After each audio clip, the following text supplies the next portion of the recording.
الشیطان الرجیم بسم اللہ الرحمن الرحیم یا صاحب السجن اما احدکما فیسقی ربہ خمرا واما الاخر فیسلب فتأکل الطیر من رأسه قضی الامر الذی فیہ تستفتیان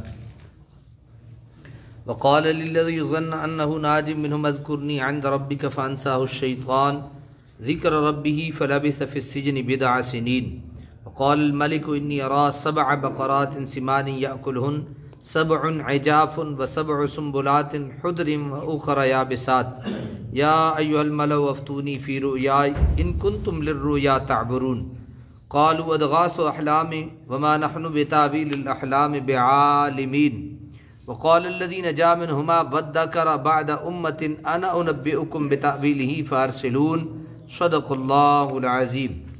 آیت نمبر 40 سے لے کر آیت نمبر 45 تک سورہ یوسف ہے اور 12واں سپارہ ہے۔ یا صاحب السجن اما احدکما فیسقی ربہ خمرا، اے قید خانہ کے میرے دو دوستو، اما احدکما فیسقی ربہ خمرا، اب خوابوں کی تعبیر سنو، تم میں سے ایک یعنی پہلا تو پلایا کرے گا اپنے مالک کو شراب۔ پہلا کیا کیا کرے گا؟ اپنے مالک کو شراب پلایا کرے گا۔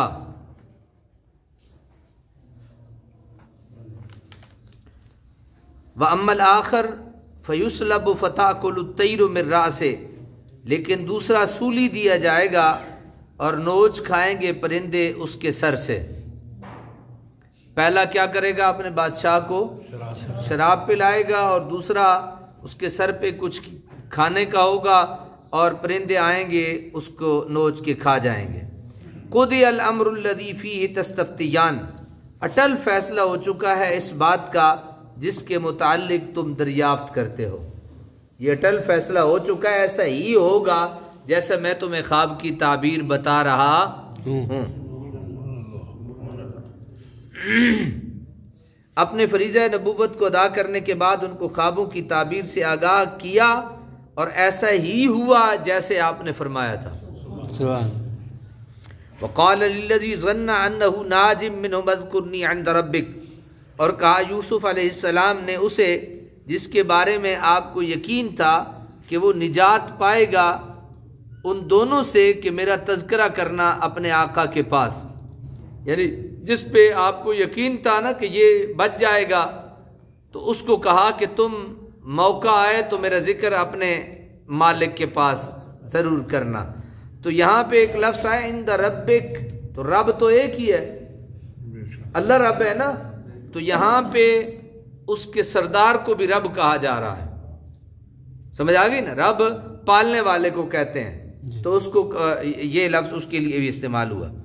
فَأَنْسَاهُ الشَّيْطَانُ ذِكْرَ رَبِّهِ، لیکن فراموش کرا دیا اسے شیطان نے کہ وہ ذکر کرے اپنے بادشاہ کے پاس، شیطان نے بھلا دیا۔ فَلَبِثَ فِي السِّجْنِ بِضْعَ سِنِينَ، پس آپ ٹھہرے رہے قید خانے میں کئی سال آپ قید خانے میں ٹھہرے رہے۔ وَقَالَ الْمَلِكُ إِنِّي أَرَىٰ 7 بَقَرَاتٍ سِمَانٍ يَأْكُلُهُنَّ، اور کچھ عرصہ بعد ایک روز بادشاہ نے کہا کہ میں خواب میں کیا دیکھتا ہوں کہ 7 بقرات، 7 گائیں ہیں، یأکلہن 7 عجاف، موٹی تازی، سمان موٹی تازی، یہ کھا رہی ہیں 7 دبلی گائیں کو، و7 سنبلات، اور 7 سبز خوشے ہیں، خضر سبز، واخر یابسات، اور دوسرے 7 خشک سوکھے ہوئے۔ یا ایھا الملأ، اے میرے درباریو، افتونی فی رؤیای، بتاؤ مجھے میرے خواب کی تعبیر، ان کنتم للرؤیا تعبرون، اگر تم خوابوں کی تعبیر بتایا کرتے ہو۔ قالوا اضغاث احلام، درباریوں نے کہا اے بادشاہ یہ خواب پریشان ہے، یہ خواب پریشان ہے۔ وما نحن بتاویل الاحلام، اور ہم پریشان خوابوں کی تعبیر جاننے والے نہیں ہیں، بعالمین جاننے والے نہیں ہیں۔ وقال الذی نجا منہما وادکر بعد امہ، اور اس وقت بولا وہ شخص جو بچ گیا تھا، جسے یوسف نے کہا تھا کہ ذکر کرنا ان 2 قیدیوں سے، اور اب اسے یوسف کی یاد آئی ایک عرصہ بعد، انا انبئکم، میں تمہیں بتاتا ہوں، بتأویلہ فارسلون، میں تمہیں بتاتا ہوں اس خواب کی تعبیر، میں تمہیں بتاتا ہوں اس خواب کی تعبیر، فارسلون، مجھے قید خانہ تک جانے دو، یعنی مجھے اگر قید خانے تک تم جانے دو تو میں تمہیں خواب کی تعبیر جو ہے وہ بتا دیتا ہوں۔